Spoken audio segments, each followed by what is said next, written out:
નમસ્કાર મિત્રો, સ્વાગત છે તમારું વિડીયોમાં। તમે જોઈ રહ્યા છો દેશ, દુનિયા અને ગુજરાતના તાજા સમાચાર। ગાંધીનગરમાં અંબાપુર કેનાલમાં બાઇક ખાબકતા પિતા અને બે માસૂમ પુત્રો તણાયા, એક બાળકનો મૃતદેહ મળ્યો। મહેસાણામાં ગમખ્વાર અકસ્માત થયો, લગ્નથી પાછા આવતા અમદાવાદનો પરિવાર વિખેરાયો, 4ના મોત થયા। અમદાવાદના જુહાપુરામાં ડમ્પર ચાલકનો કહેર જોવા મળ્યો, મોપેડ ચાલકને કચડી નાખતા કમકમાટે ભર્યું મોત થયું।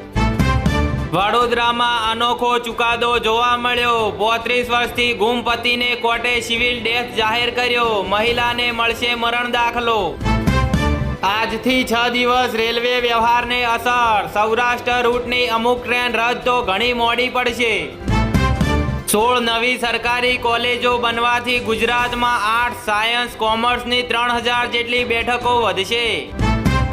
અમદાવાદમાં સામાન્ય કરદાતાની મિલકત સીલ કરાઈ છે, હોટલ રેનિસનો 1.80 કરોડનો ટેક્સ બાકી હોવાનો બોર્ડમાં આક્ષેપ જોવા મળ્યો।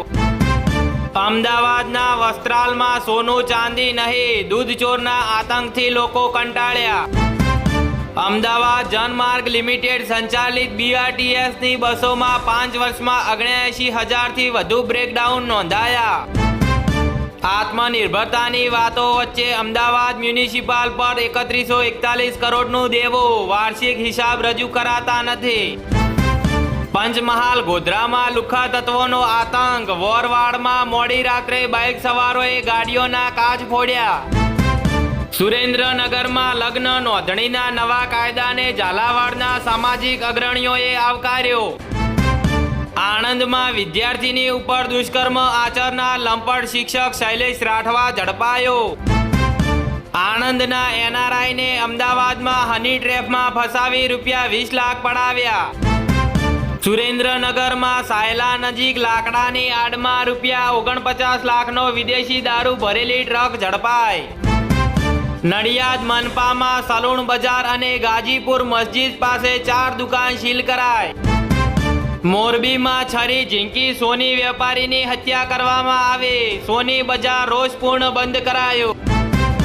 રાજકોટમાં વિંછિયાના આંકડિયા ગામમાં કોમ્બિંગ, 33 ગેરકાયદે વીજ કનેક્શનો કાપી નખાયા।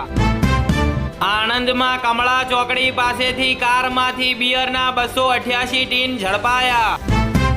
ભાવનગરમાં આવાસ યોજનામાં ભાડુઆતના મામલે મહાપાલિકાએ 23 ફ્લેટને સીલ માર્યા। 1.20 લાખની લાંચ માગનાર આણંદની ગ્રામ્ય મામલતદાર કચેરીનો રેવન્યુ તલાટી ઝડપાયો। વડોદરામાં અગાઉ વાહન ચોરીમાં પકડાયેલો વાહન ઉઠાવગીર ફરી ચોરીની 2 બાઇક સાથે પકડાયો। દિલ્હી રાજકોટમાં ચોરી કરી વડોદરામાં ચોરી માટે આવેલી અપ ટુ ડેટ મહિલા પકડાઈ, હોટલમાં રહેતી હતી। હરિયાણાથી વડોદરા આવતો 80 લાખનો વિદેશી દારૂ પકડાયો।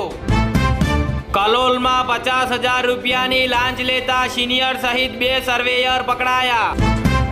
ગાંધીનગરમાં બેંક ખાતું ઘરે બેઠા બંધ કરાવવાના બહાને વૃદ્ધ સાથે 46.22 લાખની છેતરપિંડી થઈ।